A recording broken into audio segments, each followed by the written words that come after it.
Good morning, students. I welcome you all for commerce class. Today, we are going to continue with the same chapter 16, consumerism. In that, we are going to discuss about origin, evolution, and growth of consumerism. Then, after that, we are going to discuss about consumer protection, need for consumer protection, and role of business in consumer protection. That is what we are going to discuss today. Okay, let us start with origin. What is meant by origin?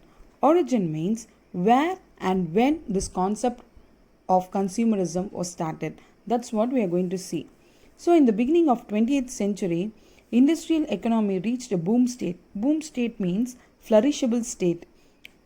The early 20th century marked a period of reform and expansion in many areas as well. Reform means they have brought many changes. Advertising and consumer consumption would become big areas of reform in order for the expansion of industry and consumer reform societies. So therefore, progressives, women's movements and Henry Ford and his assembly line would become characteristic icons of the time. Characteristics icons means a successful person during that century. Industrial changes for consumers would be a better solution in order to remove the inconsistencies that existed between the product, price, and consumer satisfaction. The first consumer wave marked a shift toward recognition, and so the companies began to make efforts towards targeting consumers on a more massive scale. Consumers should be given good quality of food and good quality of goods. So, for this case, middle class progressive women began organization like the National Consumers League in response to the substandard quality of goods and the lack of involvement by the government in protecting consumers against terrible food and other goods condition.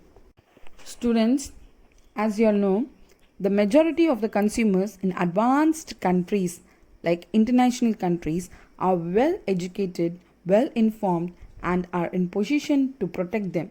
But our Indian situation is entirely different from Western countries. What it means, that is, in India, industries have not achieved the level of affluence of technology, and the existing markets of products run in shortages, adulteration, and black market prices. Since because of these black markets only, still India is an underdeveloped country. Indian people have less money at their disposal. Due to this defect, there is no fair price for the product, the quality of goods are not up to the mark, and also the service providers are not working according to their responsibilities. In short, consumerism is an outcome of sufferings and exploitation of consumers, and some businessmen aim to make abnormal profit, which is at the cost of consumers' safety and health. A consumer is a king of the market, but in fact he is not. Why? What is the reason? Because Indian problems relating to consumers are adulteration, artificial scarcity, unreasonable prices, etc. Due to the foresaid reasons, the consumer protection became very necessary in order to safeguard the interest of the consumers. And so, consumerism came into existence. Next, we'll move on with evolution of consumerism. When it evolved, the term consumerism. The major causes of consumerism in India have been identified as rising prices, poor product performance and service quality, product shortages, and deceptive advertising and inflation.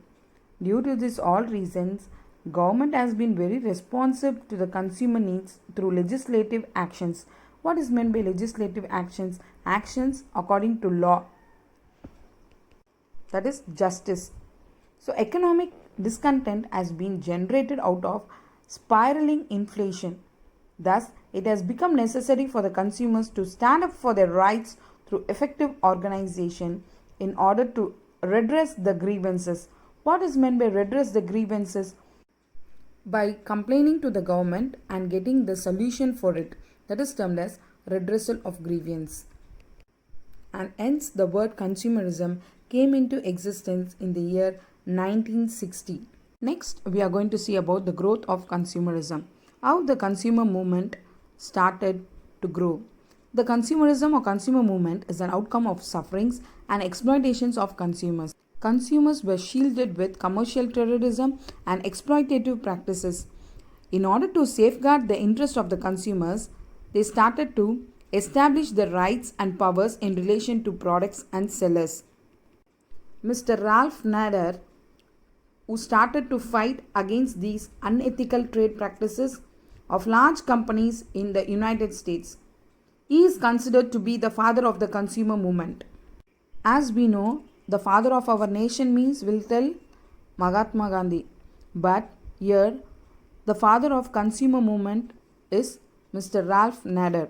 He initially fought against automobile industry for violating safety standards and for polluting the country. But today, in almost all countries, the consumer movement is well developed. Countries like Britain, Sweden, Netherlands, Denmark, and even in Kenya have stringent laws against consumer exploitation. Stringent means strict laws against consumer exploitation in their own respective. Next, we'll move on with consumer protection. Consumer protection is very essential, students, because we should not be exploited. The protection of consumers is a form of social action which is originated to attain the well-being of the society, namely for consumers.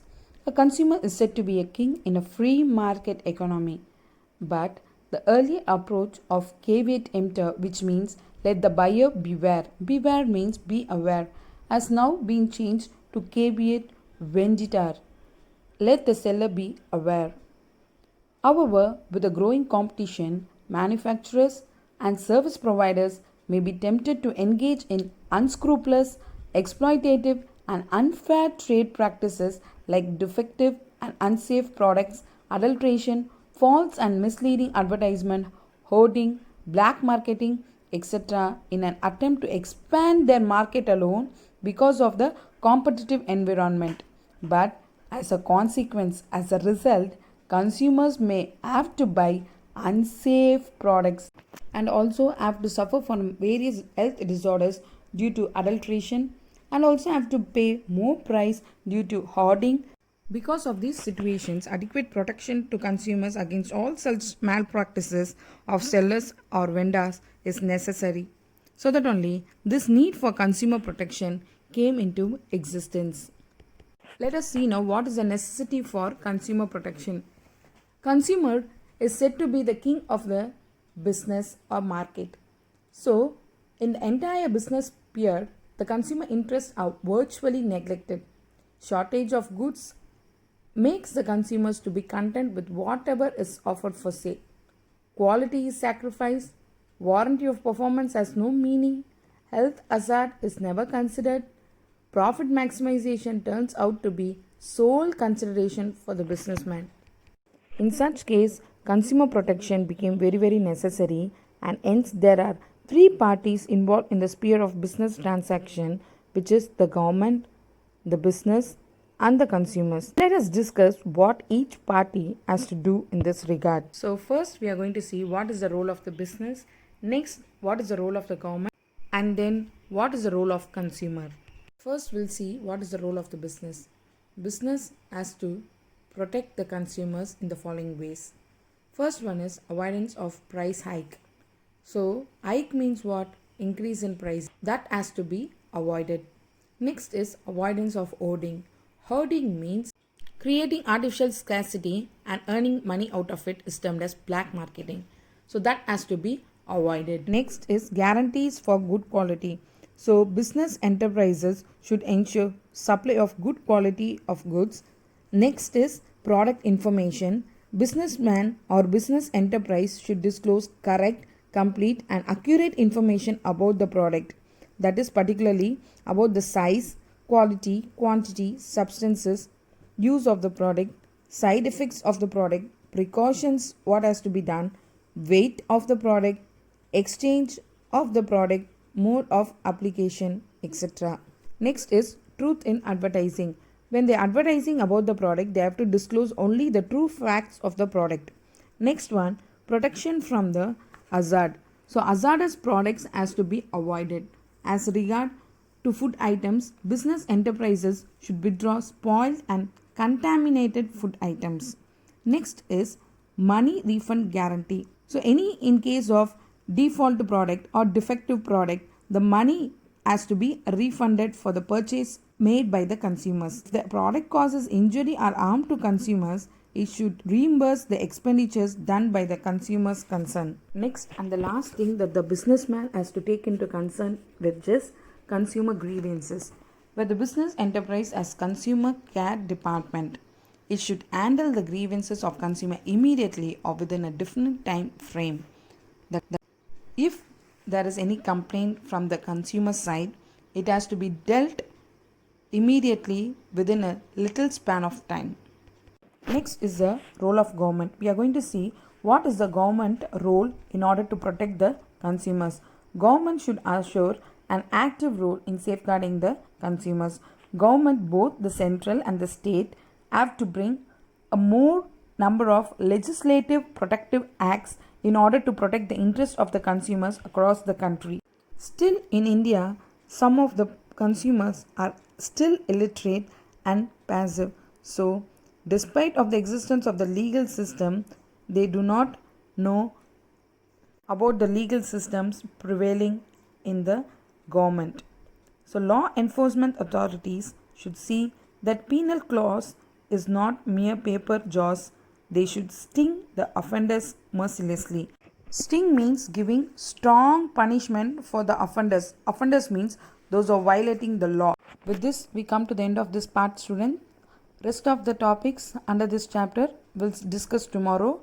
So once again, the recap of what we saw today is origin, evolution and growth of consumerism, consumer protection, need for consumer protection, role of business and role of government.